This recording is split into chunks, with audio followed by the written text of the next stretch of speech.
తండ్రి కొడుకులు కలవకలం కలిస్తే ఇప్పుడే పెళ్ళండి చెల్లండి అంటే ఆయన ఏమనుకుంటారు? కొంచెం గ్యాప్ తీసుకొని ఆయన మూడు చూసి ఈ విషయం చెప్పాలి. డిస్టర్బ్ చేస్తుంటే సారీ. నేను చేసుకోబోయేవాడు ఎలా ఉండాలనుకున్నానో ఇప్పుడు నువ్వు అలా ఉన్నావు. కావ్య కేసులో న్యాయం జరగడానికి నువ్వు ఫైట్ చేస్తున్నందుకు ఒక అమ్మాయిగా ప్రౌడ్ గా ఫీల్ అవుతున్నాను. ఈ కేసులో నీకు ఎలాంటి హెల్ప్ చేయడానికైనా నేను రెడీ. రిపోర్టర్ గా కాదు, నీ లైఫ్ పార్ట్నర్ గా. Hello hello ACP, good evening. బాబు కొడుకు కలిసి డే నైట్ బాగా కష్టపడుతున్నట్టున్నారు.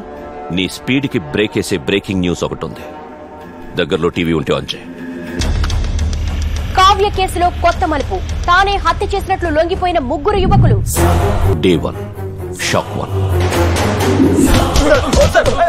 సార్, మర్డర్ జరిగిన ప్లేస్ లో మనకి దొరికిన ఐటమ్స్. నా తమ్ముడిని నువ్వు సెల్లో వేద్దామనుకుంటే వాడికి నువ్వు సెల్యూట్ చేసే టైం వచ్చింది. అన్నయ్య ఏసీపీ,